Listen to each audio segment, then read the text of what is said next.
At this time, I'd like to call this meeting to order of the Fourth Comprehensive Plan Steering Committee on February 20th, 2025 at 5:31.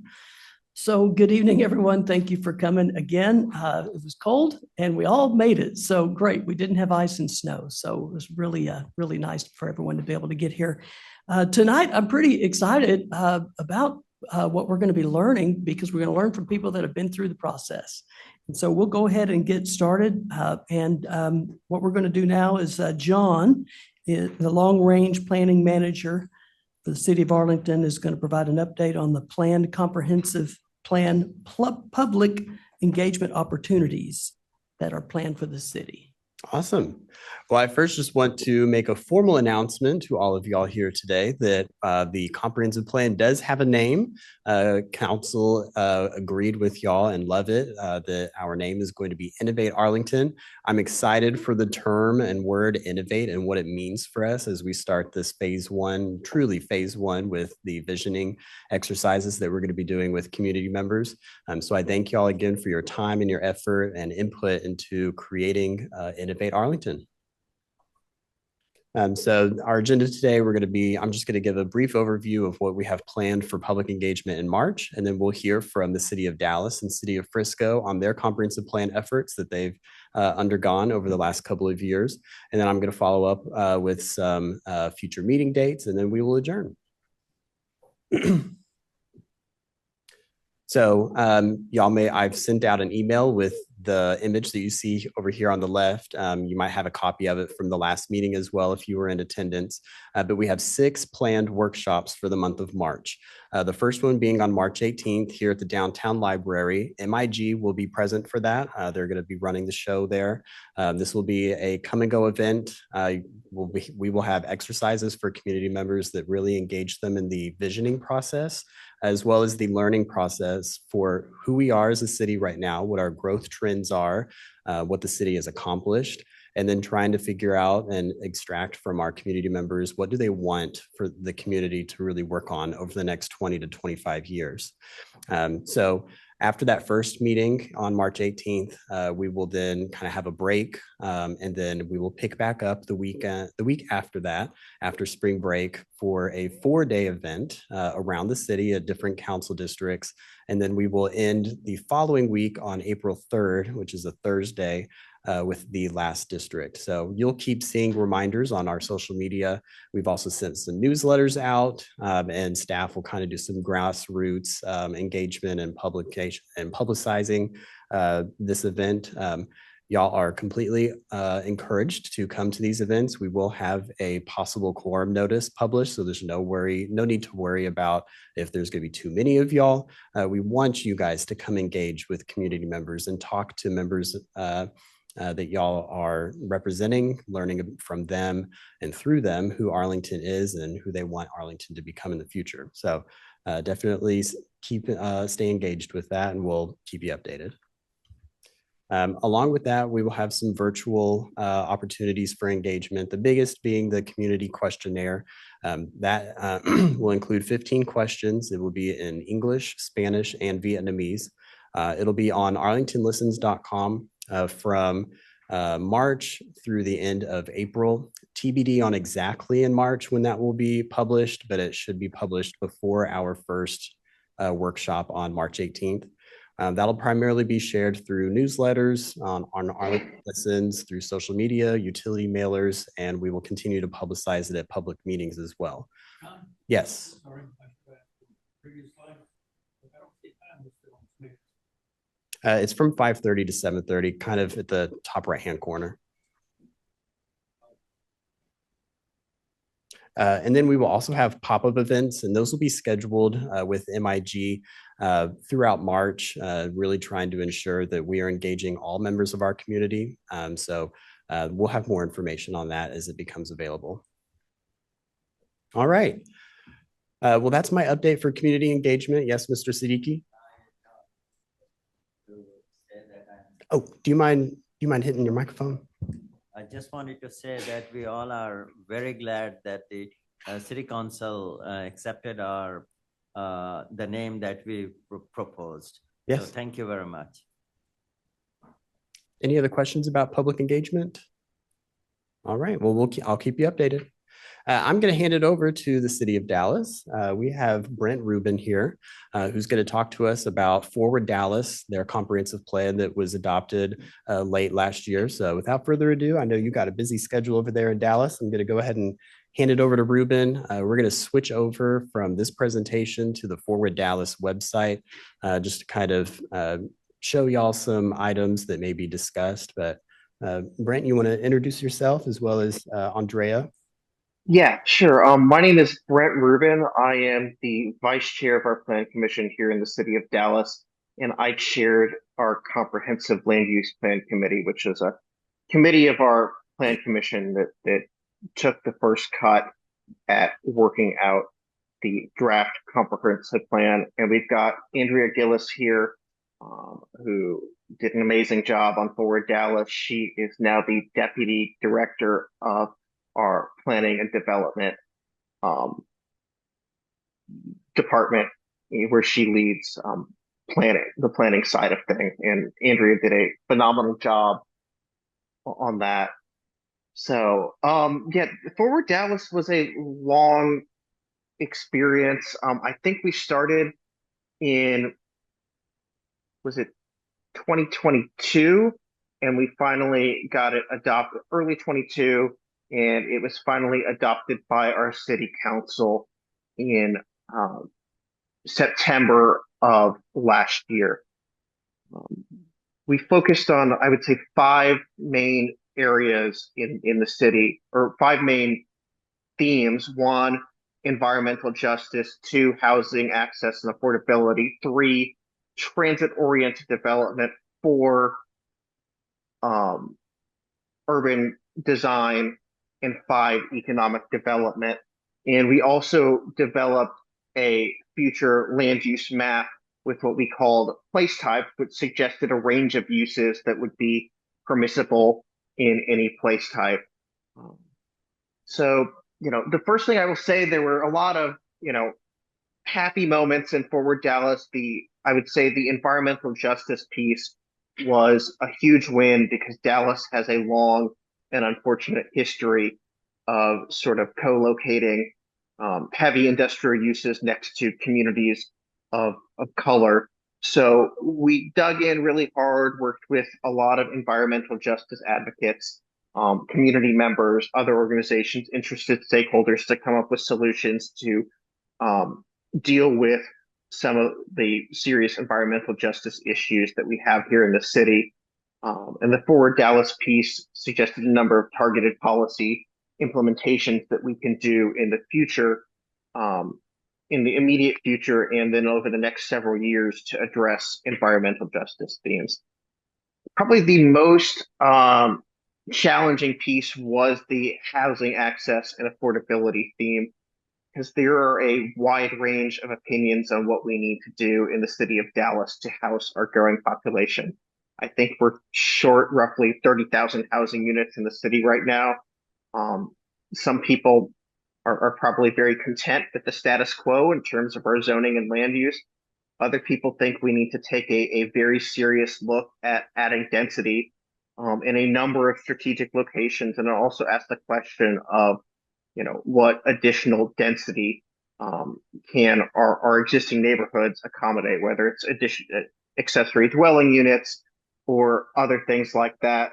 And, as that piece wound its way through the process, first at the club committee, then at our plan commission, finally at council, there was eventually sort of a compromise forged there on the housing piece. But it did get a lot of passionate folks out on both sides of the issue, which I think is a good thing, because I think a comprehensive plan is really the time to have hard conversations about the most important land use issues facing a city like Dallas or Arlington that, may get dealt with in individual zoning cases, but ultimately need sort of a long range, thorough, systematic analysis and policy recommendations going forward. So overall, sharing the comprehensive land use plan and And, working on Forward Dallas was a tremendous experience. That sometimes it was a little bit of a slog, but overall, I'm really honored to have been a part of, preparing this amazing document. Um, for the city of Dallas, and tremendous thanks to all of my colleagues on CLUP and the City Plan Commission, as well as Andrea Gillis's team, who did an amazing job drafting the document and taking input from stakeholders in the community, on the Plan Commission, and at City Council to ultimately hit the final document that we landed on. Awesome. Is this working?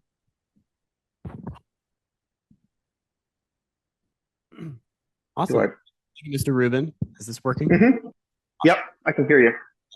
Andrea, did you want to maybe add on to that? And then I'm typing in some questions, but wanted to give both of y'all a chance to kind of speak. Well, thank you for the opportunity. I'll keep it very brief. I think Vice Chair Rubin, went through a really good high-level summary of the process and some of the challenges and some of the opportunities through the plan.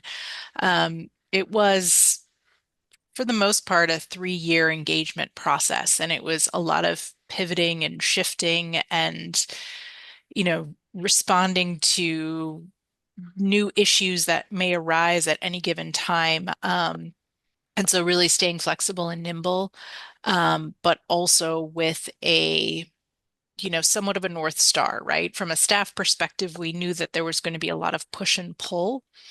But we sort of internally had our bottom lines wanting to make sure that, certain things were upheld that we said was important to us as a city.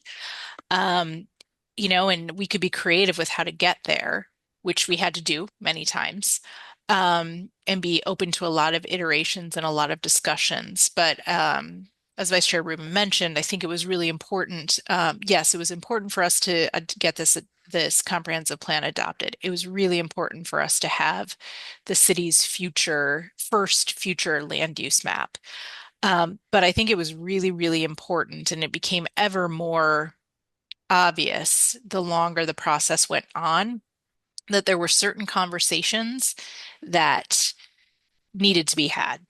And this process definitely allowed that to happen. And sometimes it was not very pretty, but they were conversations that needed to be had. Like where are the priorities and where is the shifting dynamic?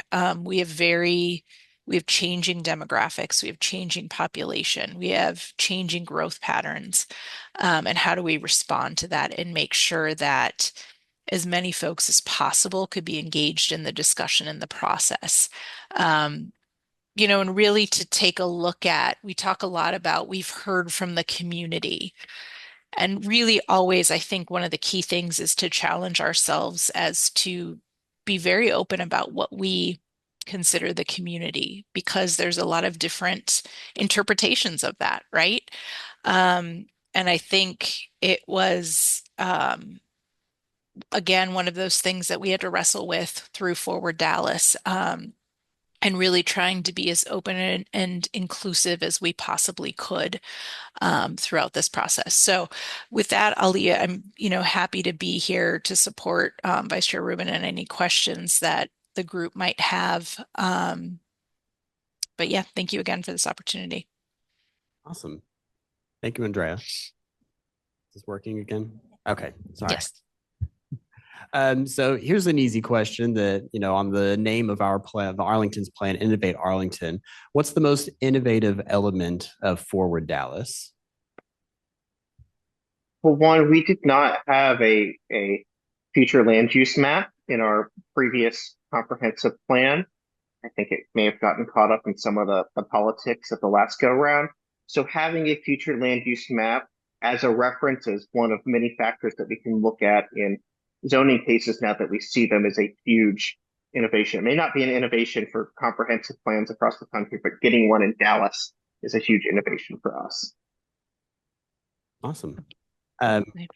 Next month, we're going to be discussing place types here in Arlington as part of our really big first conversation with our consultants. Can you talk more about how you engaged established neighborhoods in Dallas regarding the comprehensive plan? Sure. There were numerous meetings that we had. We had people from the planning department go out all across the city for in-person meetings. We also had a really, that we advertised to neighborhoods and other community and civic organizations. We also had online tools where if you couldn't make it to those meetings, you could, provide comments on the map and various things that staff could then, take a look at and incorporate those into the feedback we're getting. And finally, our staff did an amazing job. If anyone had any, wanted to discuss Forward Dallas, they were incredibly generous with their time and were always open to having a meeting. So even if you couldn't make one of the official public engagement sessions, you could definitely, set a time to meet with city staff. Well, I know I've asked two questions, and I'm sure there's some questions in the room here. So I'm going to open it up to our committee members about how much time do y'all have about? Because I think you guys have a busy evening as well. So I just want to be conscious of that. I have stepped out of a city plan commission meeting, which I'm happy to do, by the way, because I think it's super important to, support y'all and y'all's efforts with Innovate Arlington. But probably 5 or 10 more minutes. Any questions from our committee members? Thank you very much for your time and presentation. I was just wondering if you considered a regional approach while really trying to develop the forward Dallas plan. Are you talking about regional in terms of outside of the city boundary, or regional about looking at the city in terms of regions? No, outside the city. We didn't look very far outside of city boundaries just because we had quite a bit to, bite off and deal with just in terms of the city of Dallas, considering how large its land use map was. And, I think any regional planning should, involve stakeholders from across the region. I don't think it would make, a lot of sense for us to plan for the region without sitting down, appropriate folks from across the region. And I know, the COG and other organizations in the county do great, regional planning work, but I think our purview is really within the city limits of Dallas. Yeah, and I would just to add to that, we did at the very beginning, sort of our existing conditions analysis, we did digitize. If the surrounding jurisdiction didn't have an already, a shape file available, a GIS shape file, or an already digitized future land use map, we created a digitized map for the surrounding jurisdiction so that we could see if, along the edges of our city, we could compare the recommendations for future land use to what might be going on across our border.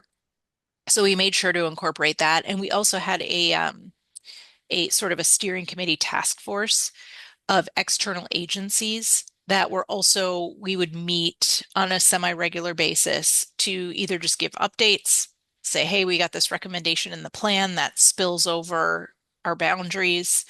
Are you comfortable with that recommendation? So there was in that respect, we looked at things from the regional perspective. Thank you. Yes, this is Mike Talambas. And now that you have a future land use map, I was curious as to what processes or programs or items that you've included in your Dallas Forward program to ensure that the future development or redevelopment of your land conforms to the future land use, and are you going to what steps are you going to take to ensure that that happens? Well, every zoning case that is filed after Forward Dallas went into effect on September of last year is analyzed, and the request is compared to what's set forth in the future land use map. So that's, we get a report on any zoning case, and that is analyzed by staff. And of course, we look at it too. The other thing to note with the future land use map is it's really important to understand whether or not it has binding effect. There's a few different provisions of the local government code that address it, but ultimately, I think it's Chapter 213 allows a municipality to decide, how much are we going to hold ourselves to this comprehensive plan. It can be a sort of suggestion document, or a city can set it up where it's a compliance is, absolutely 100% required. And we went with the former option because we realized that while we did a, really thorough job on the future land use map and the comprehensive plan, not every, detail may have been picked up, and we need some flexibility for planning in the future. So, the comprehensive plan is one factor that we look at in guiding zoning decisions, but we have in, our city charter, our code, and the comprehensive plan itself said that this is a guide. It does not create binding requirements on the city to approve or deny any individual zoning application. And I think that's important too, to communicate clearly to the public what effect this comprehensive plan will have, because there was confusion, dare I say, even misinformation being spread by some saying that, if we, put something in the comprehensive plan about density or certain uses, that we would have to approve a requested zoning change. So, for example, upzone something from a single family to duplex. And that was never the case. It can't be the case under our city code, but there were people saying otherwise. So it's, I do have one bit of advice to communicate clearly what binding effect, if any, there will be from this comprehensive plan. Okay, thank you. Follow-up question. So the city of Dallas, in their plan, doesn't plan on initiating any city-initiated rezoning of any land to affect the future land use map. From what I hear that you're saying, it's just a guide. Actually, well, I can actually follow up on that one. Because I also have the city initiated zonings under me as well. There are recommendations within Forward Dallas that recommend how to prioritize city initiated rezonings, because we can get them from City Plan Commission, and we can get them from City Council, the request to look at their zoning. So we specified in the plan that our priority is our environmental justice areas. So where there are issues on the ground with the zoning between industrial and residential, and maybe even it could be sustainability, environmental sustainability as well, that's a priority area. If there are certain areas that are at high risk of displacement from a housing perspective, that's another priority area. So yes, there is follow-up from the plan that certain areas we've mapped where the future place type does not match the zoning on the ground. And then we have to go through and prioritize which one of those areas may need to have a city initiated rezoning. Some of them are already initiated, some of them will need to get initiated. So, but from a residential standpoint, it's not in there. There was a lot of, and I don't know if it fell to, or it, moved its way over to y'all, but there's zero recommendation to go out and do a city initiated rezoning of our single family residential neighborhoods. That is not in the plan.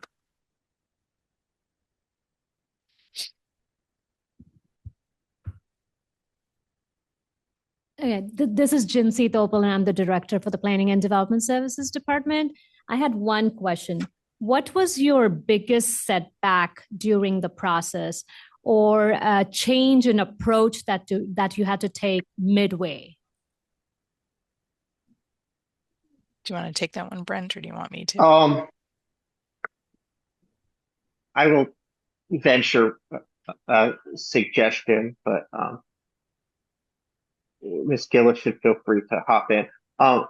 Misinformation being spread about what the effect of this thing was, and our intent, on social media and in other forums. So I just think it's super important to communicate early on. Maybe even get the city attorney's office involved at appropriate times to make sure that everyone understands what you are and are not trying to accomplish with this with the comprehensive plan. I mean, the Dallas Morning News ran an op-ed when we were about a year into this from someone who was not supportive of Forward Dallas, saying that it would rezone neighborhoods, which was simply not true. 100% not true. And it made it past their editorial board. Just stunning. So, I think you just have to be, very clear from the outset about what you are and are not doing with a comprehensive plan. Yeah, I agree. We had a pretty significant misinformation campaign that, and it was toward the end of the process, so the timing was interesting. I would say it's also really important to think about what other initiatives you may have going on and how the timing of those initiatives may impact the comprehensive plan process, because we sort of had an unfortunate timing situation with a potential zoning code amendment that had absolutely nothing to do with Forward Dallas, but the timing of it was bad, and it got looped into a narrative that this is what Forward Dallas was doing. So, and it was just it was hard to get off that track of the messaging. So I think also really be cognizant of thinking about the timing of other initiatives that are going out as well. We had to hold back on some just because it was like, let's focus on Forward Dallas, focus on what the messaging is, focus on this task, and then we can move on to the other things. So that was a big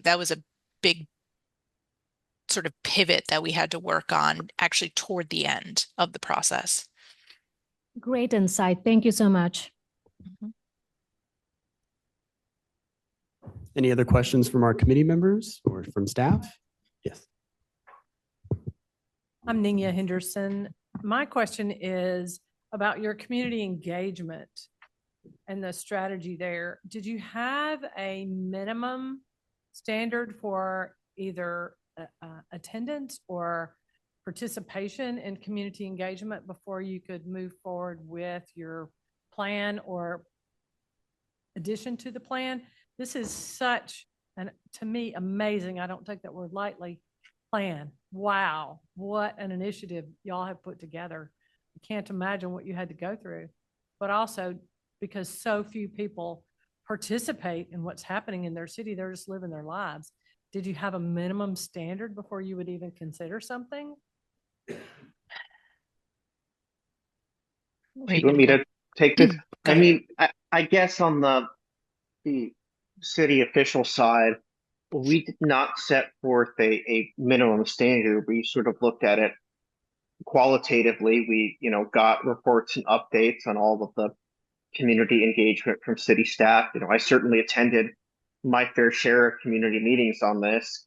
And I think we felt like we hit a critical mass. Now, is a critical mass going to be, any 50% of residents of the city of Dallas or anything like that? Of course not. But, would we see people, there are sort of people who are engaged in every zoning issue, and we'll see them down at City Hall no matter what's happening. They're just really passionate about it.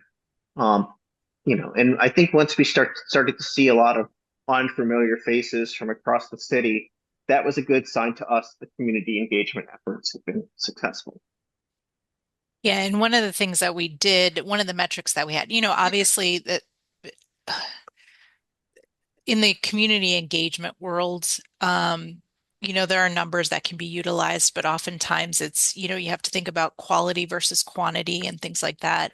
One of the metrics that we did follow throughout the entire process is that we set a benchmark from the very beginning that making sure that this plan was going to be accessible to folks that hadn't necessarily been part of the process, traditionally part of a planning process.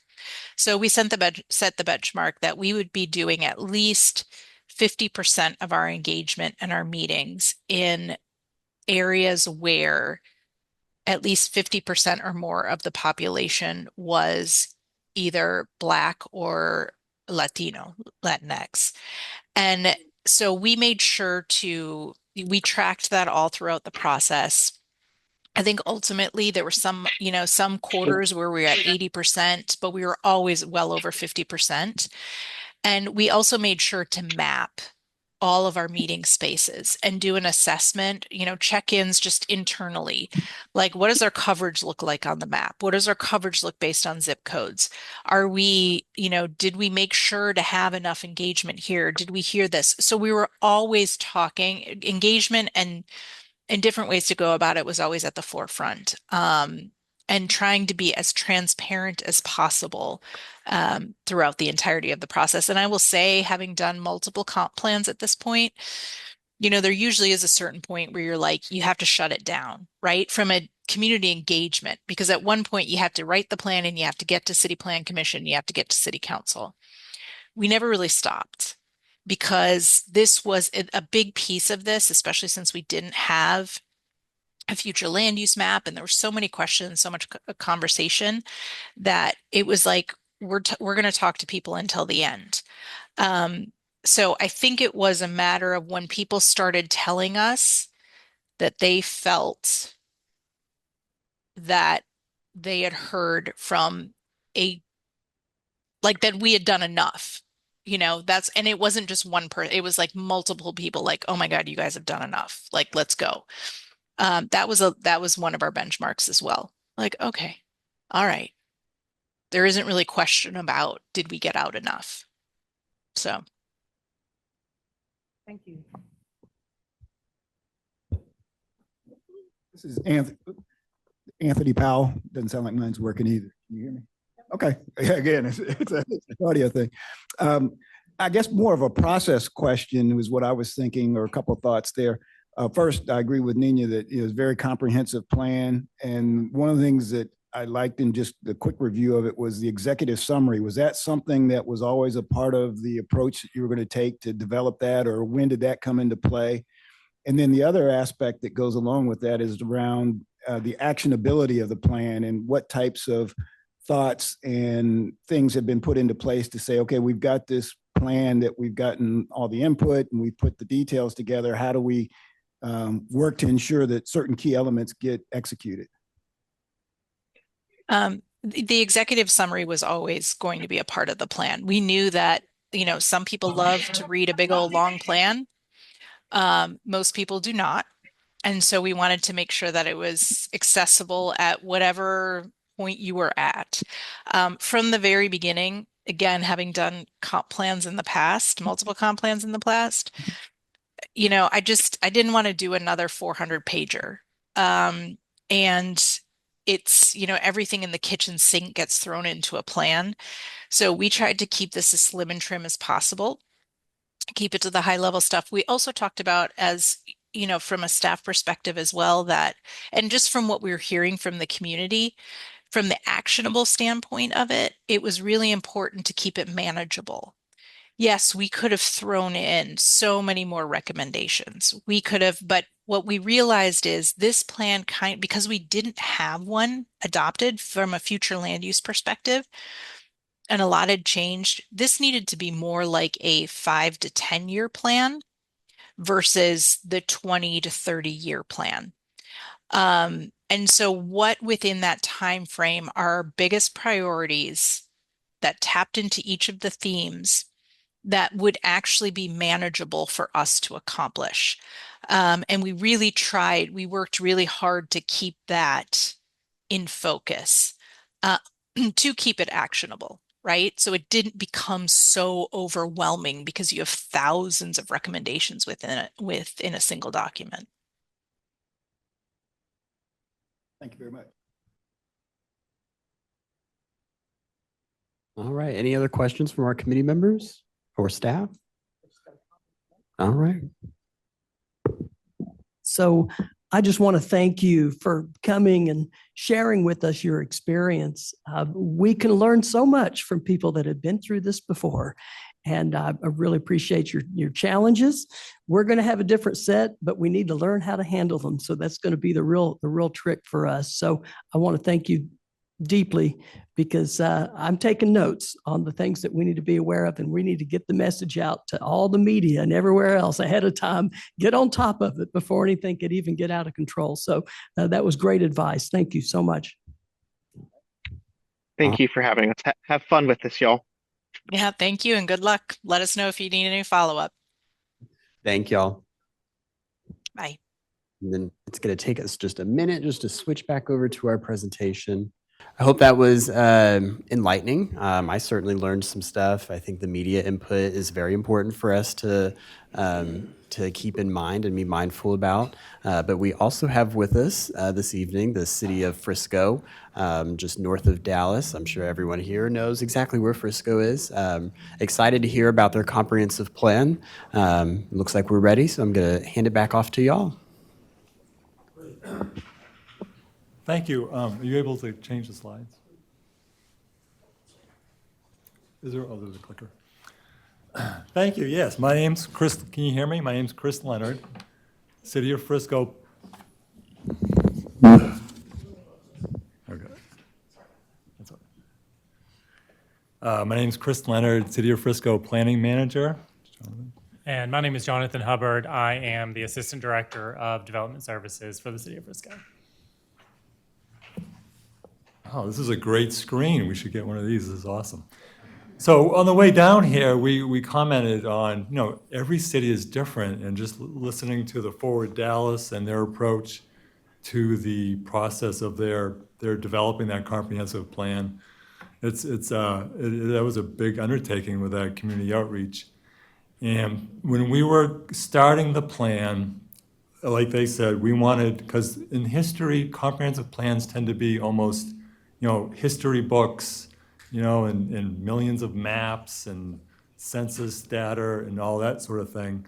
And we wanted to keep the maps at a minimum, policy rich, keep it a document as a coffee table document that you can share, with your, if your in-laws come over, you can talk about how you develop the policies and stuff, and make it, and also during our realizing our demographics, we realized the Z generation, we have a lot of younger people. We want them to be able to digest the material.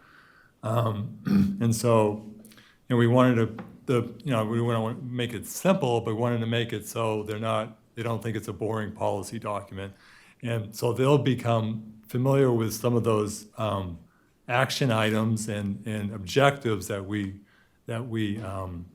developed. I always do this. I always start talking and I don't change any slides. So we started out timeline, each engagement, 2 open houses. As the format, it reminds me a lot, the format here tonight was kind of how we developed ours. It was really structured. The engagements were very purposeful, each one. They did it land use, we started with the objectives, we started with the strategies and the actions, and the consultants came in with the first couple of meetings, and they kind of gave us a general idea of some of the objectives, some of the wording we might look at. And then our CPAC was really knowledgeable and supportive, and then they would come back and they would, we broke into groups. And that was another thing too, the group strategy kind of helped with getting see, here's a group photo here. Getting all the people involved. Some people may not want to talk, more than others. Others people want to talk more. And so all the committee members got involved in developing the objectives and the text, and they were able to get down and dirty and come back. And after they convene, they'd present their comments and results to the committee, and the consultants would note that feedback. And then in the upper here, that's our new library. And these are the CPAC that made it to the end. And so we probably lost maybe 2 or 3 CPAC members. And so we kept a whole bunch of our CPAC members all along the way. So I know none of you are going to leave, but I'm just saying that. And part of it, it was kind of, one of our strategies was committee-led. And so when we city council appointed, and they would choose, we'd have all the applicants from different sections of the city, so we'd make sure that they were all represented from different types of neighborhoods, different stages of neighborhoods. And we'd also have the different commissions, the Planning and Zoning Chamber, Parks, we'd have those special interests on the committee too. And throughout, we would also, staff, consultants would be presenting status updates to boards like the EDC, CDC board. And then we'd have check-ins, so city council at kickoff, we'd start with city council at the get-go, and we'd really want to get set expectations and what they expect from this plan. Get their feedback. They really they gave us a lot of feedback, and so that got council and us pointed, and CPAC, it was a joint meeting in the right direction. And then the open house, really well attended open house at our new library, air-conditioned space during a summer day, and kids were out of school, so we got a lot of kids, a lot of different representation. Virtual open house too. We were meeting with the residents, getting feedback. And this really set the tone for what level of policy that we want to approach, the demographic type focus. And so telling our story, and it was going fast. I mean, the system that we had with the review, it was going fast. And then so council said, well, at one of our check-ins, like I said, we want to tell a story. And so through our policy implement, we want to make it so anybody off the street can come into a room and see where the city's headed. And so that's one of their main comments from that mid-checkpoint with council. And so these sort of guiding principles were developed and brought to city council, and it kind of led the framework for the plan.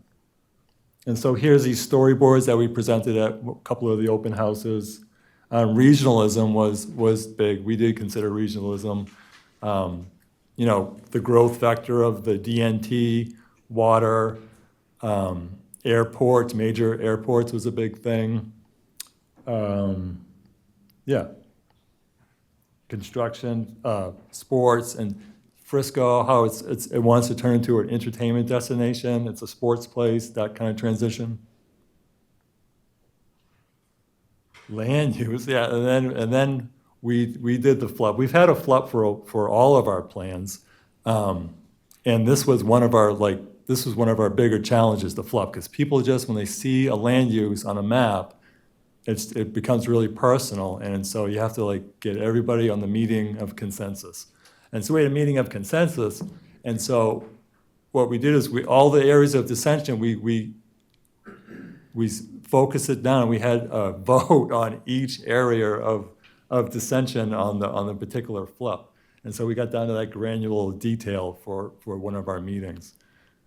In our FLUP, transportation mobility, we talked about deck parks was one of our interesting things that we talked. There's an area, the DNT and Warren, there's a little bit of topography there. Graham Park and Frisco Square, we can go under there. We already have that planned. But there was a lot of interconnectivity was a big talking point for our transportation. Trails, mixed-use centers, people movers from our major type of mixed-use centers is what we call them for a place type. Public facilities and services, one of the things animal control, animal care facilities was big. We considered that. Public partnerships, sustainability, police and fire, keep the quality of police and fire up to standards. Housing in neighborhoods, that was a big one. We spent some time on this, pocket neighborhoods, make these neighborhoods friendly for seniors, walkability, commercial access to commercial areas through trails, and the maintenance, work with our HUD. Economic development, public-private partnerships, workforce development, get these companies, but retain the corporations that are there now, Class A, and then it goes into the Class A office space and the mixed use where we know that these corporations want to go where it's a great place to be for living, entertainment, and that mixed use type of feel experience. And then population, well, we talked a lot about population. I mean, we are nearing build out, and it was just a lot of talk about population. And so we have the little arrows there of projections at different percentages. And the FLUP develops its own population capacity, and the actual, what do we call it, theoretical build-out is what zoning and entitlements. So there's a difference there, and then that was conveyed in the plan, and because the FLUP was more of a capacity type population, public infrastructure, roads, that sort of thing. And then we wanted to see this is a 3D map. It was requested from CPAC, and it just kind of emphasizes our land use strategy of placing these high density, residential density, mixed use areas along the DNT. And it's a great transportation strategy because they have access to the DNT, and it keeps less traffic into the interior neighborhoods while housing people with trail connectivity. And then we had a fiscal impact analysis of our vacant land. It's about 14% available of land is vacant, and they did a little fiscal impact analysis using the indicators generated from our flood place types. And then there's our future land use plan. I've heard it likened to a bag of Skittles. So this is Jonathan. Jonathan works with the future land. He'll comment a little bit about how he uses it with the zoning process. But generally, you saw the 3D map, and so the purple is the high density urban living type areas. Oh, we call it mixed use center. And another thing we did with this was we how many are there? There's 1, 2, 3, 4, 5, 6. 6 that deal with commercial and residential. And so we took 2 of those away. We tried to simplify it as much as we could. We heard a lot from CPAC, well, I wish there was a different color for this or a different color for that. And you can accommodate all different types of development on limited place type designations. And so let me just pass this to Jonathan. So just to add a few things to what Chris said, is it was very important to us to, as Chris said, we have had a future land use plan in the city of Frisco going back through all of our comp plans, so even the 80s. So the idea of a future land use plan was nothing new to the city of Frisco. But if you look back at past future land use plans, you see that the place types are pretty much the same over and over and over and over. And it's very important that you stop and think, well, Frisco is a very different place today than it was in the 80s and early 2000s and 2006 and 2015. And do we necessarily need all of these place types? And then we started getting into, as the lady asked the question earlier about your biggest challenge, where they were trying to fit certain types of development we were seeing into these place types. And we stop. Maybe we need to stop and rethink things. So one of the biggest things is it's very common that all cities have an industrial classification. So we have always had in previous FLUPs this industrial classification, but we had to stop and say, maybe that doesn't really make sense for Frisco, because our industrial, the industrial we're seeing, is like what we have as Star Business Park, which is 100,000, 150,000 flex warehouse, office warehouse, showroom type uses, not really industrial per se. And then how does that compete with what is business park? So originally we would always think of business park as what Craig Hall had done with Hall Office Park in the 80s and 90s along the Dallas North Tollway in Frisco. But then in 2018, he came in and said, this isn't the highest and best value of land. I'm going to tear down these 4 and 5 story office buildings, and we're going to go vertical on the site with hotel, residential, parks, open space, retail, restaurant. So that is no longer an office park. That is mixed use. That's now purple.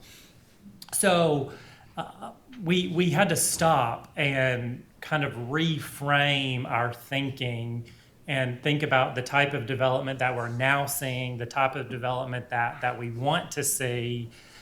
So I think the biggest thing on these future land use plans is to just not get held up on what they have been, or maybe what other cities are doing, or like, well, it's kind of the traditional, we probably should have that, but you all need to do what's right for you.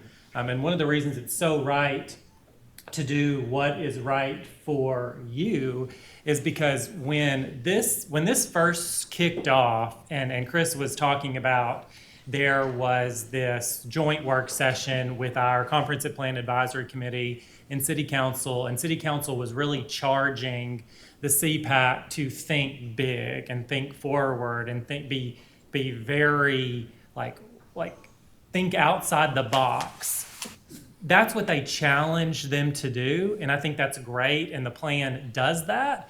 But at the same time, this plan has to be a plan that is pulled up as a tab or a hard copy on every single desk of my staff that is using it as a tool every single solitary day.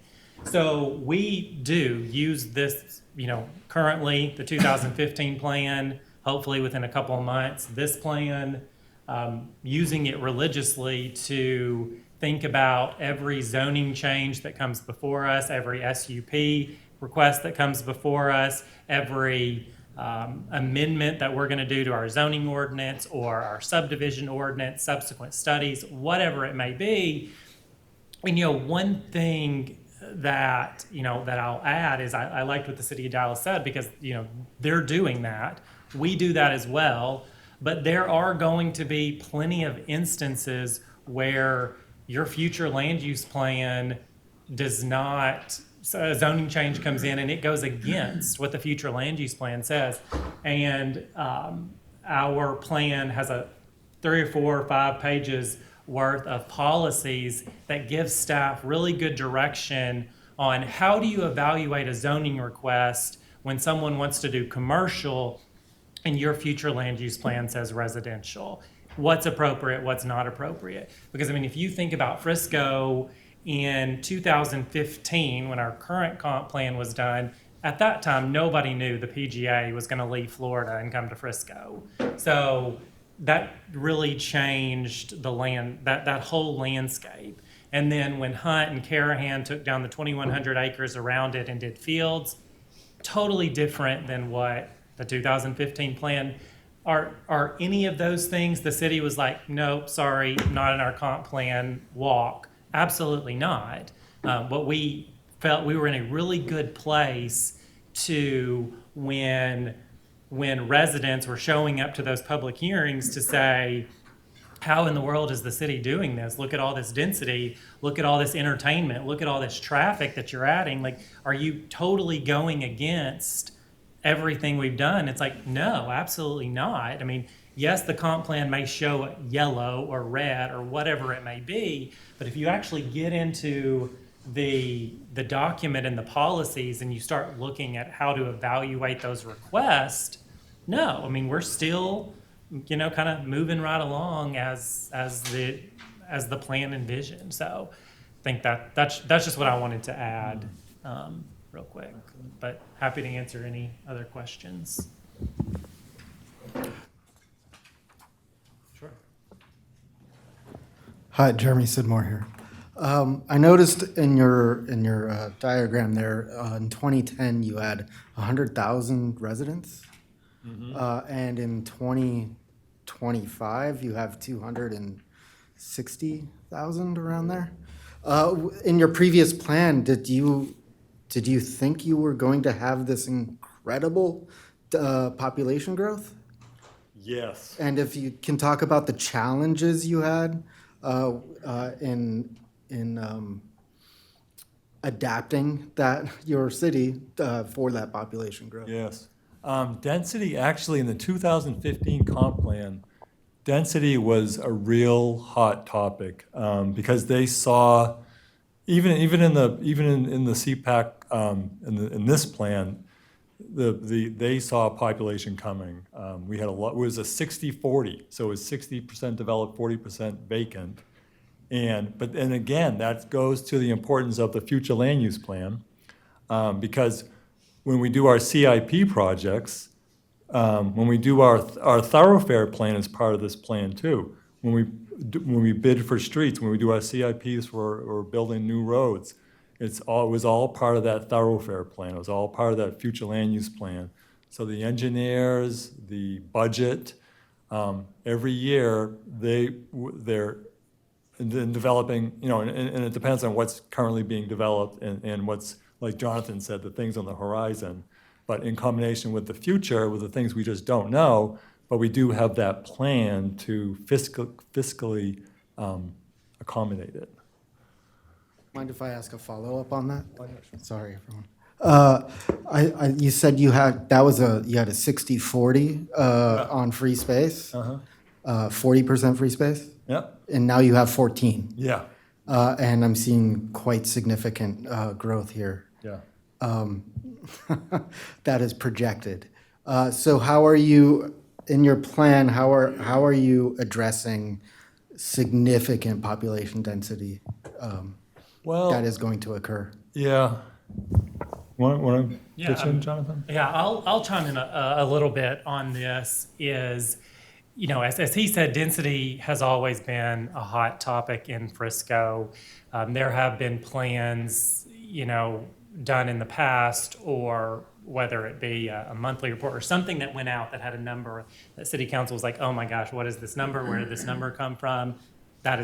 Frisco's never going to have that many people. Start changing things. That's not what we want to be.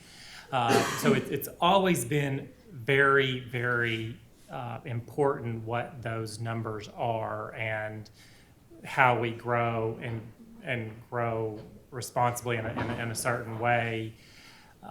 So going back to, the future land use plan and some of the things that came out of our previous plan and what we're still doing today is that in late 2017, City Council set a policy for how the city evaluates new mixed-use development.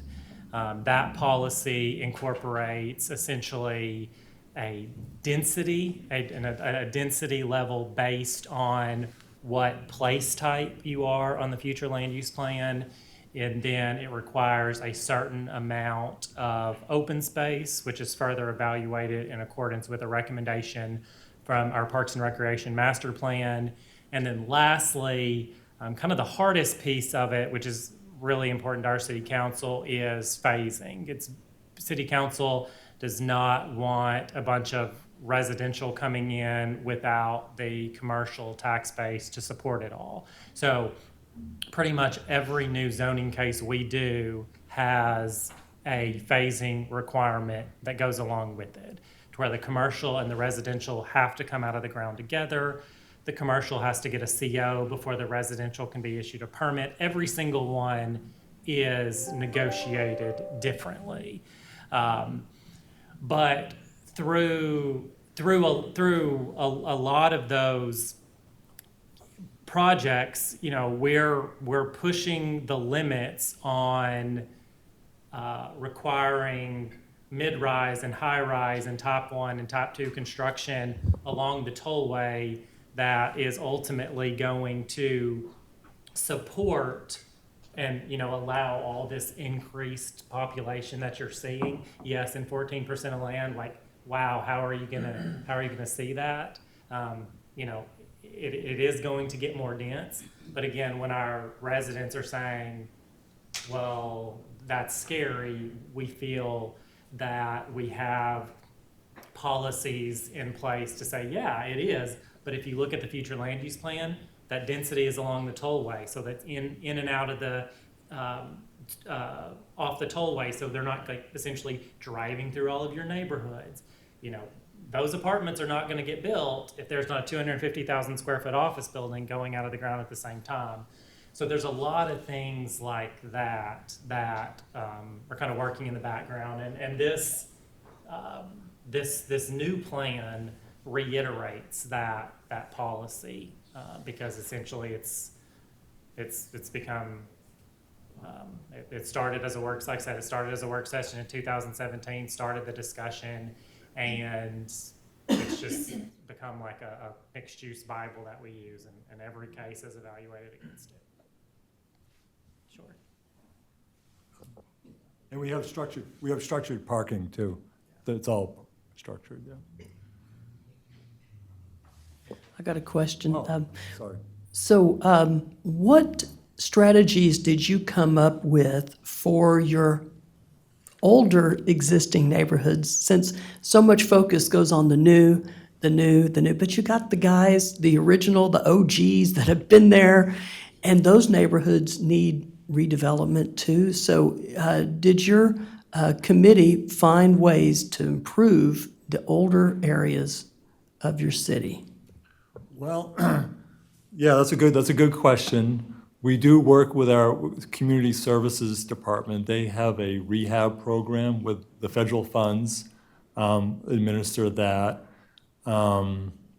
We also have neighborhood engagement, work with code enforcement, other city departments to offer those services that we have and educate the residents there. We have interconnectivity. We want to connect them to our amenities, to our for trails and parks, make sure they get that access. Yeah, and so for the maintenance part and the older neighborhoods, this isn't included in the plan, but we do have homestead exemptions that are pretty good. We try to keep the taxes down for the over 65 and the disabled. Pretty good ones, and so with the council's really likes that part of the homestead part. So, yeah, and then I'll add probably, you know, smaller to some of the things Chris said. So with every new development, every single family new development that we do in Frisco, of course, sidewalks and street trees are extremely important. It's a requirement. You have to do it. If you go look at a lot of our older developments, they don't have the street trees. Some may have sidewalks, some may not. So, you know, the plan does talk about, you know, there's some recommendation standpoints of going back and looking at those older communities and, you know, making sure the sidewalk connections are there, potentially going back and adding street trees. We talk a lot about, you know, funding for different things like that. We still got to figure that out, but we do acknowledge that. How do we, you know, beautify those old areas? Because on the tree thing too, we do have a tree mitigation fund that does go to replace street trees, and so that's part of the thing. Build up in our landscape programming. In the public, semi-public areas too, that we'll focus on.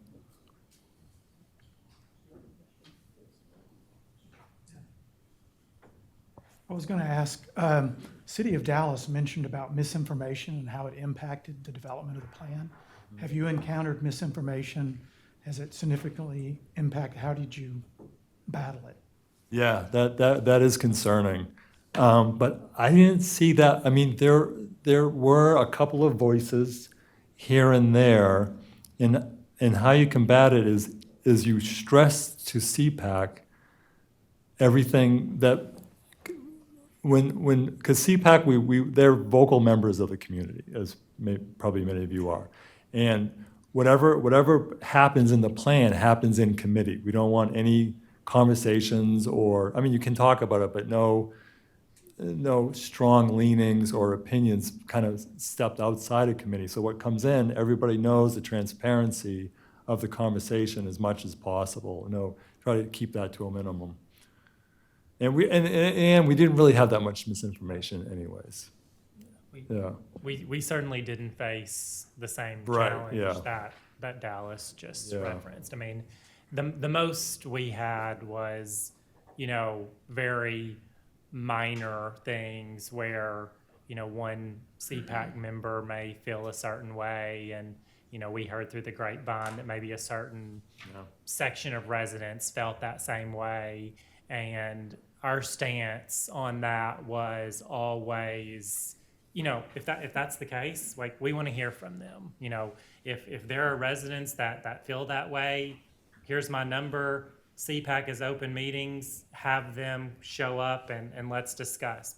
And as Chris said, every member of our CPAC is very well known, very vocal member in the community. So they were constantly talking with people. So our stance was pretty much if you as a CPAC member heard this, whoever you're hearing that from, tell them the next CPAC meeting is here. Please show up and share that. And no one ever did. Yeah, everything happens in committee. I have one question. So I know Frisco does have a lot of young families moving in there. Was there any discussion on the schools and overcrowding of schools? Yeah, I mean, we do have families moving in, but there was discussion about the demographic, how there's not as many elementary age kids. And our school model is, I think they call it opportunity model or so, where there's a lot of elementary schools and a smaller school model. And so that was discussed and how maybe we can repurpose those facilities if need be. But we did have ISD on committee to talk to that point as well.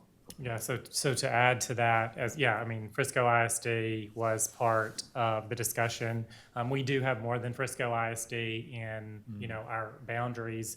But, kind of going one step past this plan, as I said earlier, this is a plan that's on everybody's desk. Everyone's intended to use this daily on pretty much all of the work we do. So every zoning change, every SUP, everything that we do, we have correspondence with the ISD that it's going to affect. Every zoning staff report says pretty much how it's going to affect Frisco ISD or Prosper ISD or whoever it may be. So we're in constant conversations with their demographers, and they're reviewing our land use plans to make sure, do they need a school site, or are they good? I have a follow-up to that. You mentioned that Generation Z is a big population cohort for Frisco, and here in Arlington, we definitely want to make sure that we're engaging our youth. How did you engage Generation Z in Frisco, and what did you really learn from them that was impactful for this plan? We learned that Z was a lot. They pop right up along with the X generation. And the library, we held a couple of our open houses at the library, and we do have a lot of studious Z generation there. And they did do a lot of handwriting on our boards to tell us what they felt and what they needed. Part of the conversation about that generation too is they're at that age that maybe they will leave Frisco, but we want them to come back, and we want them to know that there's a place for them when they do come back, if they do leave Frisco. I got one more question. This is probably a good one. So Frisco has become Collin County's premier entertainment and sports destination. How has this impacted transportation, and how did the comprehensive plan address future needs? For some context, in my mind, Frisco is a smaller version of Arlington when it comes to its destination for sports and entertainment. The transportation access is also very similar, very car-oriented. So I'm curious how that discussion evolved as part of the Frisco Comprehensive Plan and what came out.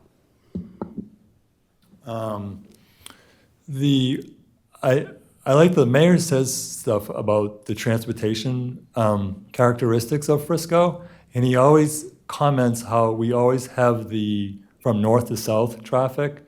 They're always going south, and they're always going through the city to Plano or to some other southern destination.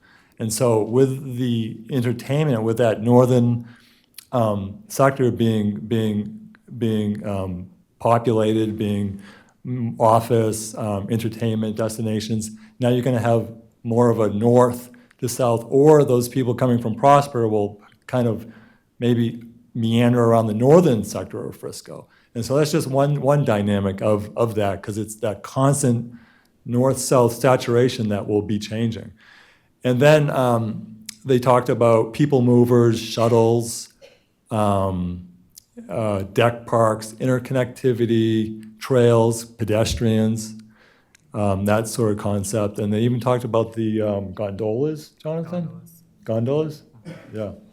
Yeah, so I mean, Frisco is not a DART city. Frisco will never be a DART city. So it is very auto-oriented.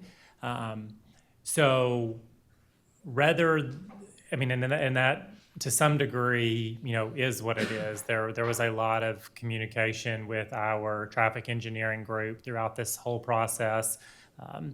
They reviewed it every step of the way. So there was a lot of focus on, you know, if we're not going to be a DART city or have some other mode of mass transit like that, you know, how do we focus on the trail network and ensuring all of our developments are connected through trails? So if you wanted to bike from, you know, this development to the next development, you could. So that's heavily focused on. There was also a lot of focus, you know, Chris talked about the people movers. How do we connect, you know, the PGA to the Star, to Universal, to Stonebriar Mall? There was a lot of focus on that. Not necessarily mass transit, but again, those, you know, if you're in Frisco for the weekend, staying at the Omni at PGA, and you want to go to the Star on Saturday night, how do you not get in your car? So alternative modes of transportation and things like that were discussed. And then, you know, I will acknowledge that, you know, the BNSF rail does run through Frisco, and, you know, if regional rail from a moving people ever becomes a thing, you know, Frisco does not want to be overlooked, but at the same time, that's not a huge focus. You know, we took our, if you go back to,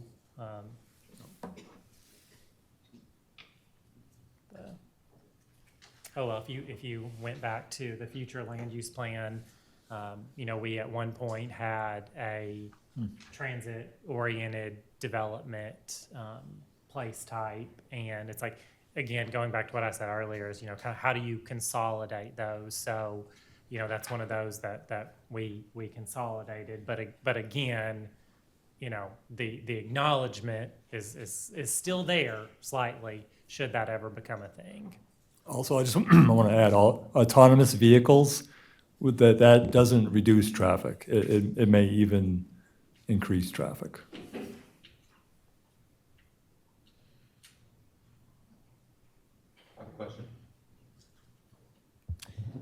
So I think one of the goals of our plan, and I'm assuming this is probably an element of your plan as well, is providing recommendations and priorities of how we're going to move forward, not just, an everyday sort of thing, but bigger action items, bigger improvements or whatnot, just to get the plan started and some big ticket items for council. How did you go about prioritizing after you've come together, you have all this feedback? How did you go back prioritizing maybe a list of recommendations that you had, while also, understanding there's tension between old residents versus new residents, maybe different regions of the city, like you talked about, just prioritizing those list of recommendations to the kind of big key ones that you want to focus on? Yeah, it's a great question, because that's almost where we're at now with the implementation phase, and we've been thinking about that. And historically, what we've done is we maintain the CPAC. Your CPAC membership will be for 10 years. Because you reconvene, we'll reconvene CPAC in the next 7-8 months. We'll be coming back to them, and we'll have our priorities. We'll summarize where we're at, make it able for them to prioritize, and we'll be in sync with our budget cycle. And so we'll be able to coordinate that budget and city council. And so that's where we'll develop our first list of priorities with that implementation.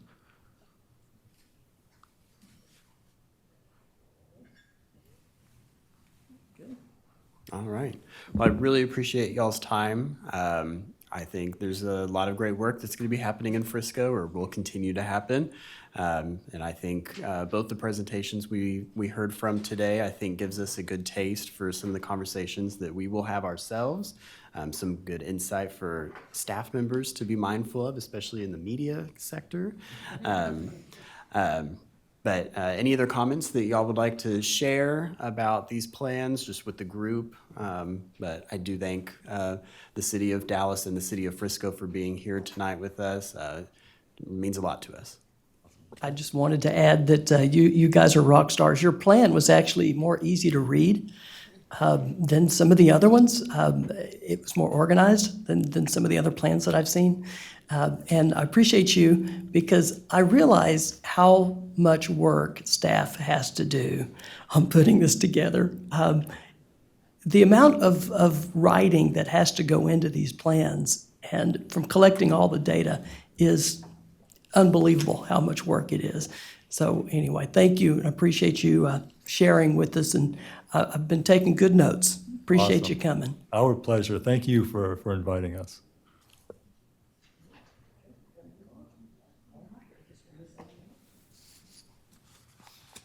Okay, are we going to move on now to the next agenda item?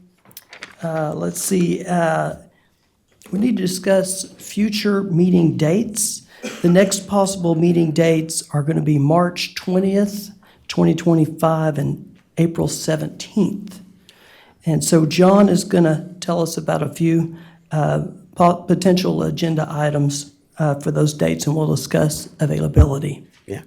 All right. So March 20th, MIG will be here. We're going to have a much more interactive and very informative meeting. There's going to be a lot of information that y'all learn, but we're also going to run through some activities and exercises that deal with goals and outcomes for the comprehensive plan. We're going to be discussing place types. You've kind of heard about those from the cities of Dallas and Frisco, but we're going to be designing and talking about the Arlington place types.